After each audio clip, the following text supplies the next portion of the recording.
I'm Sophia, and welcome to Climate Action Figures.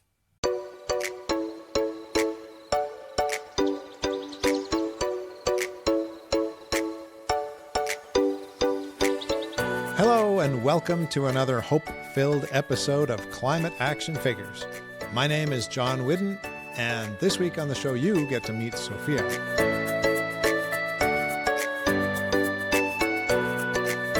But first, this week's Quick Fix, which comes to us from Janice in Calgary. Janice says, "No mow May to reduce your impact on invertebrates."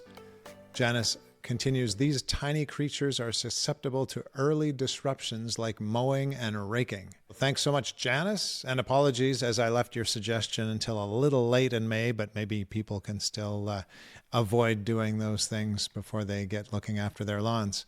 Welcome, Sophia. What do you think about that quick fix?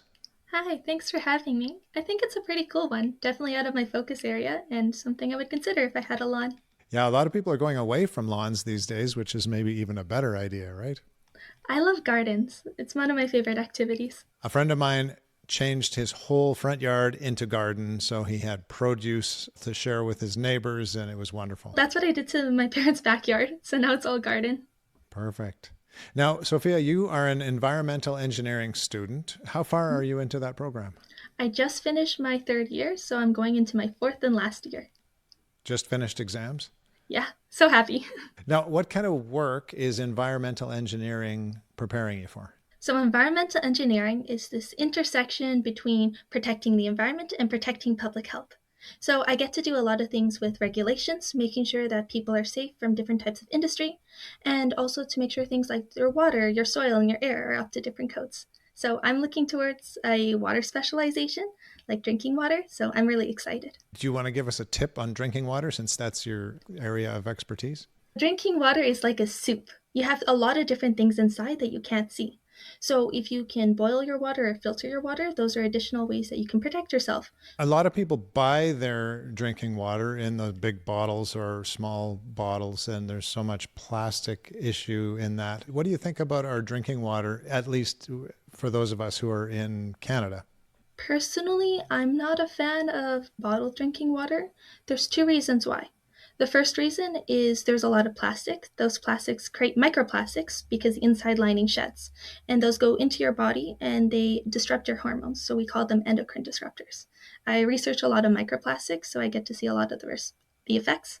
So it's not necessarily something that I would want to expose myself to, especially because it can affect fertility, so your ability to have kids. The second reason why I don't necessarily like drinking water in bottles is that they actually carry a lot of bacteria. It's really hard to go and sanitize these different drinking water containers properly so that you don't have a biofilm, which is a layer of bacteria on the inside layer. And that can potentially be something that could make you sick, or it could be something that puts more stress on your immune system. So again, I suggest you boil your water if you have a capacity to. I have two kettles at home, so I just pop two of them on. And it's just another layer of protection if that's something that you want. Plus, it helps to get the chlorine taste out in your water if you're not a fan of that. I have to point out, of course, that I'm in a position of privilege having drinking water that doesn't typically need to be treated. There are many places, even in Canada, where they do have to boil their water. So good advice to us there. Thanks, Sophia. Let's dig a bit deeper into that world of microplastics research that you're into. You've talked about water bottles. What other interesting things can you tell us about microplastics? Microplastics are everywhere. And currently we use a lot of plastic in our world. They break down into microplastics and they break down into different shapes. So that's what I study. So you can have plastics that are round or you can have plastics that are flat. And about 60% of the plastics are round, and slowly over time they become flatter. The reason why this is important, it affects how they settle inside our different lakes and rivers and what animals they affect. I guess that's kind of like my special interest area is I look at all about how do we transport them in different systems and how can we go and make sure that people are safer. So something really cool is that there's a lot of different research that's happening in this area to go and make sure that these plastics, as they break down over time, can go and better protect you and your health. So in your research, what have you found to be the worst types of plastic for breaking down and getting into our environment? I don't look too much at the different types of plastics per se, but I do look a lot at the shapes. So all our modeling systems are based around this idea that plastics are round. So that means that flat plastics, which tend to take a longer time to sell out, actually don't get as much treatment capacities as these round plastics. So those are the plastics that are most likely to slip through and something that you will go and experience. So is the round plastic more three-dimensional? Is that the idea? It's just more that they're easier to model. So we do all our predictions that basically everything is round and we apply a safety factor and hope it's good. I think we can be a little bit more precise, but again, it's an emerging contaminant, so we're still learning more as time goes on. And the flat plastic, because there's more surface area, takes longer to get to the bottom and Yes, settle. yes, it's surface area dependent, so it takes longer, has more drag force. So like kind of think a piece of paper that's crumpled up will go down faster than a piece of paper that's flat. It will kind of sway as it goes down. Right. So what would you say are the best ways that we can avoid harmful microplastics in our environment? Ooh, that's a good question. I think the first one is to use less plastic. The less plastic we use, the less source plastic that's going into the environment, and having really good waste management solutions.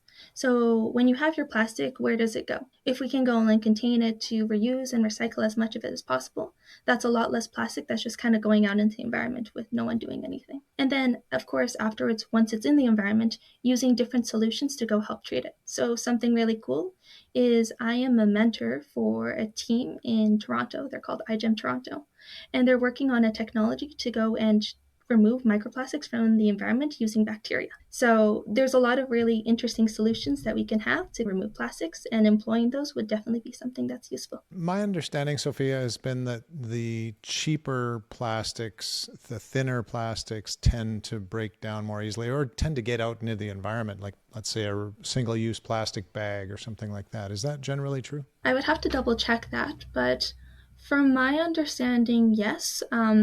Just because one, they're again more film-like, they tend to break down because they're thinner, there's less molecular weight holding them together. So when you're considering the impact of the sun, it's much easier to break these short chain molecules than really long chain molecules. So anything that's short chain, be it that or very brittle plastics as the sun hits it, that will go and break down a little bit easier. Going into a different area of study for you, you have used research, policy, and design to build more sustainable and equitable communities. Can you tell us a little more about that? Yeah, so this is kind of one of my favorite things. I'd like to say that I am a leader by kindness. So when I was little, I really struggled to get around the community. And that's because my dad was temporarily paralyzed from the back down. And it was really hard on my family. My mom couldn't bring me to school. And that was the first time that I realized that transportation barriers rob youth of opportunities, friendships, and dreams. At first, I just thought it was a me issue. But when I went to high school, I realized I wasn't alone. That there's so many kids from different backgrounds who are struggling to get around our communities. So that's something that I wanted to change. So I went and I spoke to Regina City Council. I actually recited a slam poem. And I basically told them that there needs to be better mobility options for youth. And that led to me to be on the Energy and Sustainability Framework, which is the Regina's plan to reach near net zero emissions by 2050. Also, just to kind of go and work in the community, create a group called Better Bus Youth. And as a result of this, transit was made free for all youth under the age of 13, which helps 36,000 kids in Regina. And now that I do that nationally, so now that's 300,000 kids in about 40 different communities that have free transit. Wow, congratulations on that. Yeah, thank you. You've invested a lot of energy into youth transit advocacy. You've talked about what got you started in that. What keeps you moving in that? What inspires you about that particular area? The difference that mobility makes in people's life. We see so often that when people don't have access to mobility, it's like their entire life and their support system shuts down. So when a kid can go to school, when they're able to work and gain financial freedom, when they're able to volunteer or be parts of things like sports and build a sense of independence and confidence, the farther they're able to go in their life. And there's so much research that goes and supports this.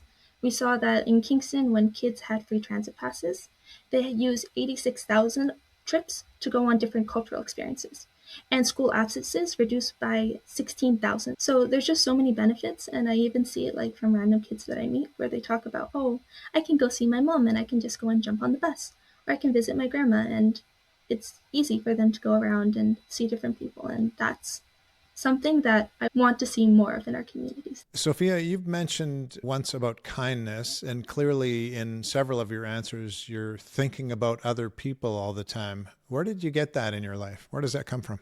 I think it came a lot from like my different teachers when I was little. John, you're a teacher, and I think you always know that teachers are some of the first people that goes and supports youth and show them, your voice matters. People want to see you succeed, and people are willing to go and give you the resources to get there. And just having those teachers in my life to say, we want to see you go farther is just kind of what taught me I want to be like them. So that's definitely my biggest motivation. Well, we'll always take a shout out to teachers on this program. Sophia, you also build programs that scale, for example, securing $30,000 for 2 national youth transit initiatives with Small Change Fund, and helping grow Civil Connect into a 60-member student design team supporting Alberta communities. What are ways that we can get youth involved in climate action like you have? I think the biggest way is we give them opportunities to go and be leaders in their communities. I do a lot of research with the government of Saskatchewan on distributive leadership, and that is one of the best ways to go and ensure better public health. So when we go and help to give kids access to funding, when we make them aware that there's actually a lot of funding out there for youth to run their own programs, when we give them opportunities to go and be leaders in their communities to get other youth involved, and also mention that it can relate to their futures with their degrees, it really can help them to just take the next step and see that I can go and make a difference in my community and I don't have to wait till I'm 40 or 50 years old to start. And you mentioned funding. That can always be a challenge in putting these groups together, getting the funding for them. There will be people listening or watching the podcast who are wondering, how do we do that? That's one of the hardest parts. Do you have any advice for them?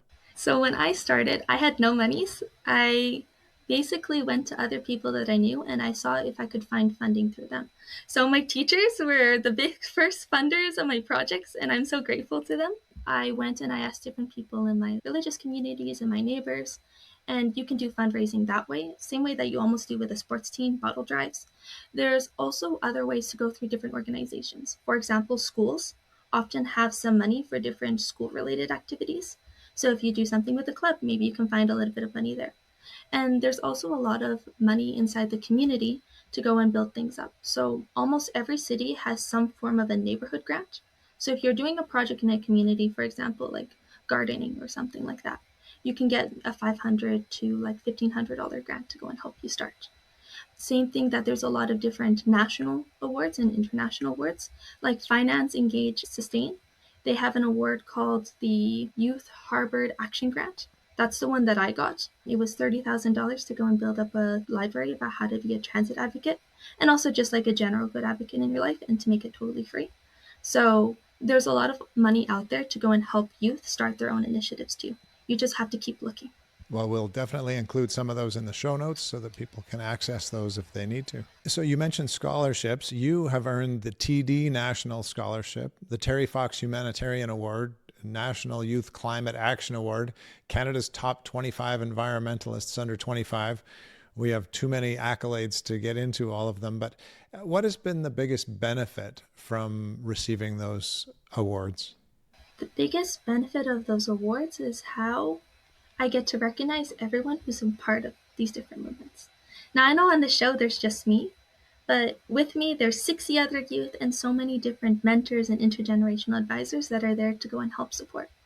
So when I get an award, it's a way that I almost get to go and say thank you to everyone else, that the work that we're doing is so meaningful. And it also helps to go and give our cause more legitimacy. So now I get to go and talk to you about, hey, this is what transit is, and this is what microplastics is. And people get to see, oh, there's some depth behind it.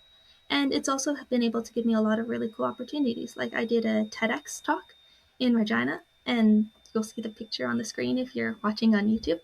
But it's just all those different opportunities like that, or meeting the mayor. It's just really nice opportunities to go and let different decision makers know, and also just general community members know that they have power in their actions, and we can just bring the community that much farther together. Can our audience check out that TED Talk? Oh, absolutely. They can check it out. I think it's called A Youth Advocate Story of Courage and Change. And we'll put that in the show notes as well. We've talked about some heavy topics so far, from environment to trying to make transit more equitable to everyone. You seem very positive about these things. How do you keep that positive energy and attitude? Yeah, that's a good question because so often when we're doing climate work, there's this really heavy sense of anxiety and grief. What I like to remember though is that the more people that knows what we're doing and they see a path forward, the faster we are at working towards our goals. Like if you think a couple years ago, the world was supposed to be irreparably changed, that there is no way that we can ever come back. But with how many people started to mobilize around it and see it as important, we were able to push it a couple years. And this just goes to show that when we have that positivity, when we put the resources towards it, we can go and make that change. And the first step starts with us and what we're willing to do to go and make that a reality. And you seem to do a lot in terms of taking steps. And so let's segue right into the climate action that you've chosen to share with us today. So I don't have a car. I love to take transit. I ride my bike and I walk a lot. So I walk about 40 minutes every day.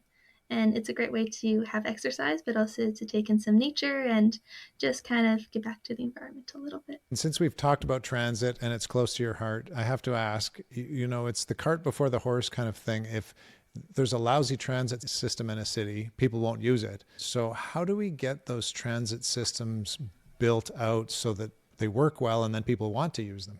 That's such a great question. The first part of it is that you need to increase the frequency of transit. You need to make reliable transit. And you also need to make transit that is safe and affordable.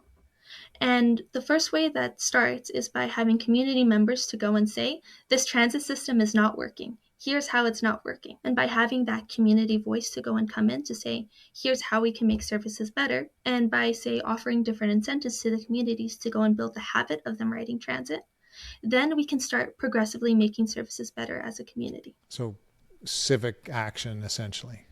Civic action, as well as decision makers who are willing to be responsive and find funding from different sources, not just from the municipalities because they have a lot of burden on them, but also the province and federally. And you're in Alberta, where people tend to love having their own vehicle and having the freedom to drive anywhere they want. Yeah. And that's not part of your world, but how can we get that message across that we don't have to drive everywhere all the time? Oh. So when you look at our communities, right, especially those that were built in the 70s and the 80s, they were all based around the automobile. So we had all these suburban neighborhoods with one entrance and one exit. And you had all these big mega highways that if you were like a person, it's very difficult for you to cross without a car. But once we start utilizing different resources we have, like transit, like biking, like even car sharing, sharing with other people and riding with them, we start to see that there needs to be less reliance on cars and less infrastructure made specifically for cars. And as a result, we can start making communities that are focused on people. So I think the first step is realizing the little things that we can do to go and rely less on a car, and how ultimately that allows us to go shift our environment so we can go and have more community closer to each other. And since you brought it up, I'm going to plug this is a not for profit podcast, as most people realize, so we don't have advertising. But I just used an app that I loved, and I don't think I've mentioned on the program. It's called Poparide, Poparide, Poparide. Say you want to go from Edmonton to Calgary, you enter that and someone will get in touch with you, someone who's been vetted and is a safe driver.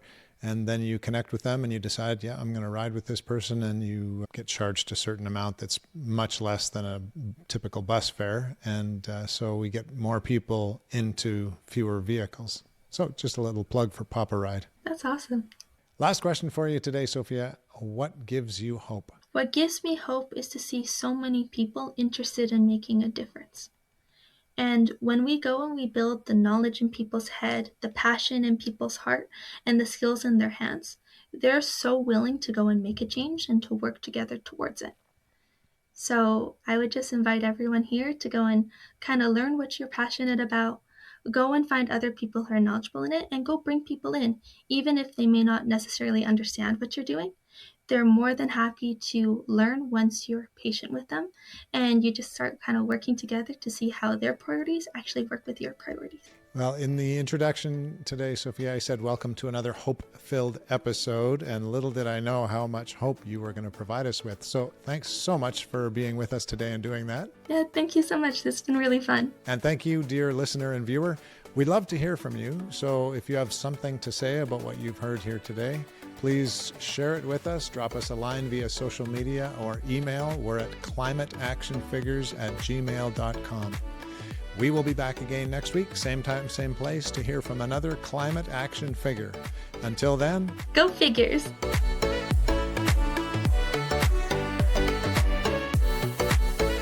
This has been Climate Action Figures. Our show is produced and hosted by John Whidden. Our creative consultant is Kayla McIntosh. Our theme song is Hawaii Vacation by Tavari. You can find us on Instagram, Facebook, and YouTube at Climate Action Figures. That's all one word. And if you have any other questions or comments that arose from this or any episode, feel free to reach out to us at climateactionfigures@gmail.com. And thank you for listening. We'll be back next week with another Climate Action Figure.